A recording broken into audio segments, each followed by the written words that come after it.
I was home alone with my mother, and I was throwing a fit.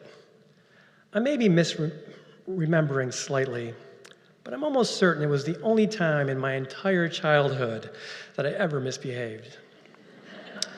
I had a good reason, though. My mother was being a barrier to on my path to happiness, and I was beyond frustrated with the injustice of it all. I no longer recall what it was that I wanted so badly to do, but she was generally a reasonable woman, so preventing me from doing this forgotten thing was most likely in my best interest. Still, I persisted in being combative without making any headway. I was like a 4-year-old Clarence Darrow, impassionately arguing my case, and she the weary judge who'd heard it all before. My airtight arguments were quickly deflating before me because, to misquote Abraham Lincoln, a child who is his own lawyer has an idiot for a client. Since I was unable to produce an expert witness to boost my case, I did the next best thing, what is known in legal circles as stomping out of the kitchen. Pouting in my room, angry at my mother and my perceived unfairness of the situation, I came up with a perfect retort. Perfect because it would either be the catalyst to get my way or would at least deliver a crushing blow to my mother's authority. I smugly marched back into the kitchen and before resting my case, announced with the originality of a cliche, I didn't ask to be born. At that moment, she was probably thinking the same thing. Had this been a jury trial, I may have scored some sympathy points. Ultimately, though, my mother was having none of it. And I ended up spending the rest of my day confined to my room on some trumped-up contempt charge. In hindsight, I suppose her judgment had been just. I was being a pain in the ass, and frankly, I couldn't even be sure that I hadn't asked to be born, because like most kids at that age, I didn't have a good grasp of how babies came to be. I was fairly certain there was no big white bird involved. That just seemed ridiculous.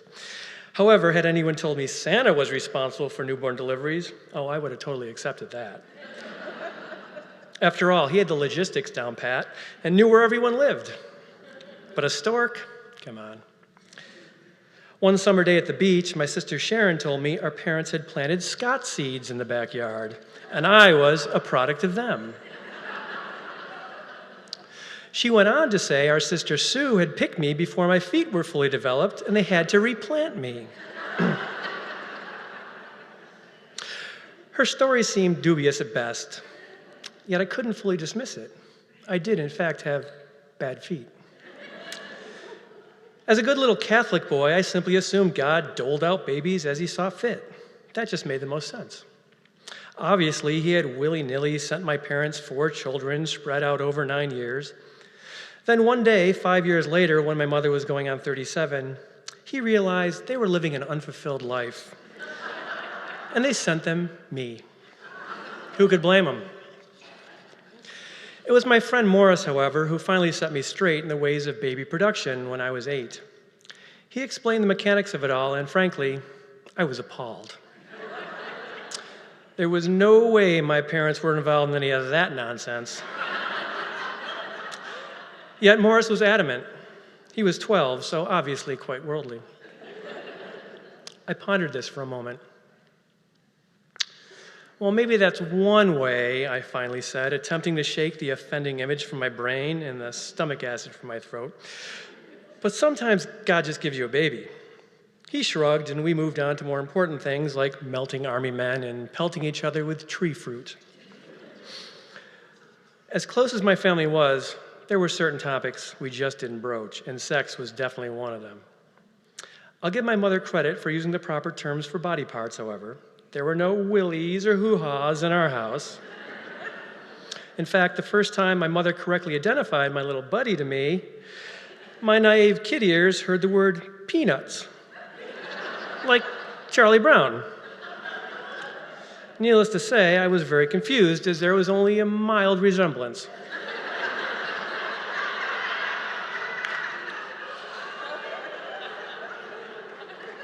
Yet, as was my way, I was far too embarrassed to ask for clarification, so I kept my confusion to myself or rather used it to misinform a generation of other little boys on the playground. Ultimately, the playground was where I learned about sex, in theory anyway, and where I came to terms with the fact that God normally isn't involved in making babies, despite the fact his name is often invoked repeatedly and increasingly louder during the act. Bless her soul, though, my mother wasn't going to let the playground be my only source for sex ed. One day, when I was around 13, she came to my bedroom where I was hanging out. "Here, I got this for you," she said, handing me a manila envelope. As it was neither Christmas nor my birthday, I was puzzled. I accepted the gift, and she left, closing the door behind her. I tentatively opened the envelope and removed the small booklet inside. It had a title along the lines of Sex Ed for Teens. I was mortified, and then disappointed that all the pictures it contained were drawings and not actual photos. I was so embarrassed by the whole thing that I never wanted to leave my room. Yet, there was a part of me that thought I probably shouldn't stay in there too long either. Ultimately, the book ended up being useful in filling in some knowledge gaps, and as awkward as it was to receive it, I appreciated that my mother was there for me. In fact, she'd always been there for me. She was one of the few people who attended my birth. And before her death in 2020, she was the person I'd known longest by nearly 9 months. She was the one who encouraged me to write and taught me that when drawing flowers, odd numbers are more visually appealing than even ones.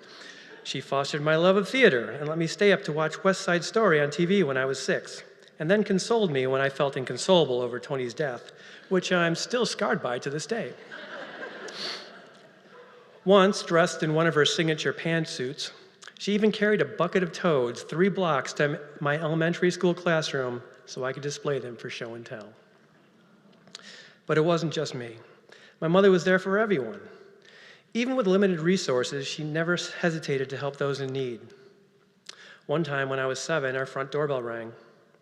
Mom opened the door to find 2 young women standing on our porch, decked out in the beads and bell-bottoms of stereotypical hippies. They said they'd crossed paths with my brother out west while hitchhiking, and he told them if they were ever in the area and needed a place to stay, they should come to our house. My mother invited them in, no questions asked, and put them up for the week. Looking back, it may have been in our family's best interest if she'd at least asked what their take on Charles Manson was, but live and learn, hopefully. While my father was the primary wage earner, my mother kept at the house and made sure things ran smoothly, which they typically did. This, in and of itself, is amazing considering the house 7 of us and a dog lived in relatively harmoniously was only 800 square feet in size and had a single bathroom. Luckily, though, the dog rarely used the bathroom. So why did my parents have so many kids when they really didn't have the room nor the means to upgrade? For a long time, I chalked it up to bad contraceptive advice from the Catholic Church.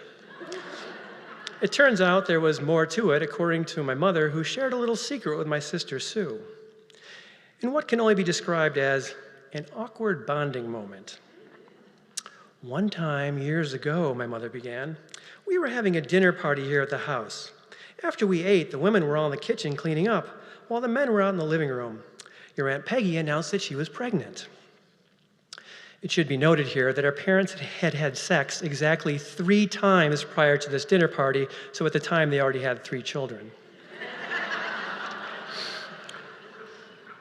She continued, I always loved babies, and I just kept thinking about how I'd like another baby, but I wasn't sure if your father would want any more. At this point, she turned to my 58-year-old sister. Have you heard of the rhythm method? I like to imagine Sue freezing for a moment and then being disappointed in her inability to dematerialize. Yes, Mom, I'm familiar with the rhythm method. Well, my mother continued, I decided to adjust my calendar a little bit and see what would happen. And that's how child number 4 came to be. When my sister asked, what about Scott? My mother's reply was more matter of fact. Oh, that just happened. Apparently, my mother also subscribed to the sometimes God just gives you a baby theory. My mother may not have passed the baby wanting gene down to me, or the gene that says vegetables must be boiled until you can suck them through a straw. But that's okay, because I got so many of the other great parts of her: empathy, honesty, art appreciation, and the desire to help others. I wouldn't have it any other way. Looking back, I realized that day long ago when I was being insufferable, when I righteously announced I didn't ask to be born, I unwittingly gave my mother the perfect opening to shut me up. But she didn't, because she loved me. And even though I was pushing her to her limits, she took the high road like she always did. I can't say I would have reacted as well. It's true, I never asked to be born, and apparently my mother never asked it either. If I had asked, however, I would have picked her to be my mom, and not once in the 54 years, 9-ish months, that I knew her, did I ever feel she wouldn't have picked me too, with the exception of that one time in high school, and maybe 1 or 2 times after that.